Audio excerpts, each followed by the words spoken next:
Hi guys, எதை பற்றி பார்க்க போகிறோன்னா நம்ம ஆர்சிபி அணி ஜெயிச்சிச்சிங்க. ஆமாங்க, உண்மை தான் சொல்கிறேன். ஆர்சிபி அணி ஜெயிச்சிச்சு, அதுவும் எஸ்ஆர்ஹெச் அணியை. ஆமாங்க, இன்றைக்கி பார்த்தீங்கன்னா ஆர்சிபி ஃபேன்ஸுக்கு ஒரு ட்ரீட்னே சொல்லாங்க. ஏன்னா ஆர்சிபி ஜெயிக்கிறது அப்பா ரொம்ப அந்த குறிஞ்சி பூ கூட ரொம்ப நாள் கழிச்சு பூக்குன்னு சொல்லலாம். அந்த மாதிரி ஆர்சிபி இந்த சீசன் ஜெயிக்கிறது ரொம்ப நாள் ஆச்சுங்க. அதனால் ரொம்ப மகிழ்ச்சியாக இருக்குங்க. டாஸ் வென்ற ஆர்சிபி அணி நாங்கள் முதல்ல போலிங் செய்கிறேன்னு முடிவு செஞ்சாங்க. ஃபேட் டு பிளேசி நல்லா அது ரெடி ஆட்டு போயிட்டார். வந்த பட்டிதர் யார் முகத்தில் தான் மூச்சிட்டு வந்தாருன்னு தெரியல, வந்து சரா மாதிரியே அடிச்சிட்டாரு. வெறும் வெளிக்கிற கோவத்தை காட்டின மாரி 20 பந்துக்கு 50 ரன்னுங்க செம்மையாக அடிச்சுட்டு போயிட்டார். அதுக்கப்புறம் பார்த்தீங்கன்னா கோலி நல்லா டீசெண்டாக ஆடினாருங்க. ஸ்ட்ரைக் ரேட் பற்றி கொஞ்சம் பிரச்சனை இருக்குது, இருந்தாலும் அவர் அடிச்ச ரன்னு ஓரளவுக்கு யூஸ்ஃபுல்லாக இருந்துச்சு. நல்ல ஸ்கோர் எட்டினாங்க. லாஸ்ட்டாக கொஞ்சம் நம்ம க்ரீன் வந்து கொஞ்சம் அது ரெடி ஆடினார். அது மூலிமா நம்ம பெங்களூர் அணி பார்த்தீங்கன்னா 206 ரன்னுக்கு வச்சாங்க. 20 ஓவருக்கு செமையாக ஆடினாங்க. நம்ம எஸ்ஆர்ஹெச் அணி ஈஸியாக சேஸ் பண்ணுறதா நினச்சாங்க. ஏன்னா அது கடப்பார் பேட்டிங் லைனில் பேரையா ஈஸியாக ஜெயிச்சிருந்தால் நம்ம நினச்சோம். எஸ்ஆர்ஹெச் போலிங் தரப்புலையும் பார்த்தீங்கன்னா உனாத்கட் தனது 100வது போட்டு இறங்கினார். நல்லா போட்டார், 3 விக்கெட் எடுத்தாருங்க. அதை தொடர்ந்து 207 ரன் அடித்தால் வெற்றி இலக்குடன் நம்ம எஸ்ஆர்ஹெச் அணி களமிறங்கினாங்க.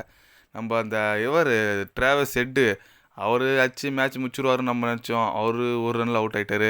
அபிஷேக் சர்மா கொஞ்ச நேரத்தில் பயத்தை காமிச்சிட்டார் சார். அந்த பையன் அந்த மாதிரி பயத்தை காமிச்சிட்டார் சார். அவர் வந்தார், சரா மாதிரி அடிச்சுட்டு போயினேன்ட்டார். கொஞ்ச நேரத்தில் என்னடா இது வேலை ஆகாது போலகுது, ஆர்சிபி காலி போலகுது அப்படின்னு நினச்சோம். அவர் விக்கெட்டு எடுத்துட்டாங்க.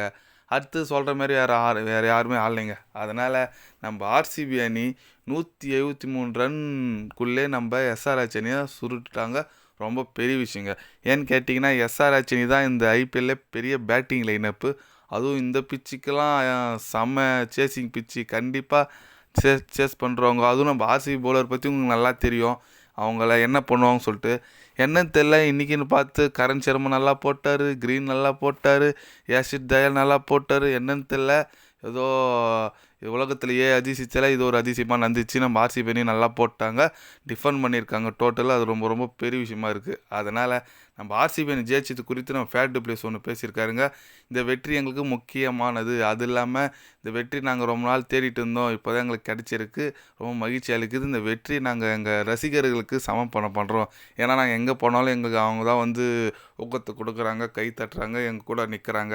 அதனால் இந்த வெற்றியை வந்து கண்டிப்பாக நாங்கள் எங்கள் ரசிகர்களுக்கு தான் தரோம்.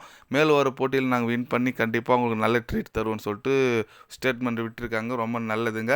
அதனால் நம்ம ஆர்சிபி அணிக்கு வாய்ப்பு இருக்கான்னு கேட்குறீங்களா? ப்ளே ஆஃப்ஸ்க்கு ஒரு 5% வாய்ப்பு இருக்குதுன்னு சொல்லாங்க. ஏன்னா வர மேட்ச்லாம் நல்லா ஆடி ஜெயிச்சாங்கன்னா கண்டிப்பாக உங்களுக்கு வாய்ப்பு இருக்குது. நல்ல 2 ரேட்டில் ஜெயிச்சா வாய்ப்பு இருக்குங்க. ஒரு 5% வாய்ப்பு இருக்குது. பார்க்கலாம் நம்ம எப்படி ஆடுறாங்கன்னு சொல்லிட்டு. நம்ம ஆர்சிபி அணி இந்த வெற்றியை பற்றி நீங்கள் என்ன நினைக்கிறீங்கன்னு சொல்லிட்டு ஒரு கமெண்ட் பண்ணிட்டு போங்க. இது போன்ற ஸ்போர்ட்ஸ் நியூஸை தெரிஞ்சுக்கணுன்னா சேனலை சப்ஸ்கிரைபும் லைக் ஒன்று பண்ணிக்கோங்க. என்னடா சப்ஸ்கிரைப் கம்மியாக இருக்குதுன்னு நினைக்காதீங்க. கண்டிப்பாக கிரிக்கெட் பற்றி, முக்கியமாக ஐபிஎல் பற்றி day by day channel update வரும். மறக்காமல் சப்ஸ்கிரைப் மட்டும் கொஞ்சம் பண்ணி வச்சுக்கோங்க. நன்றி, வணக்கம்.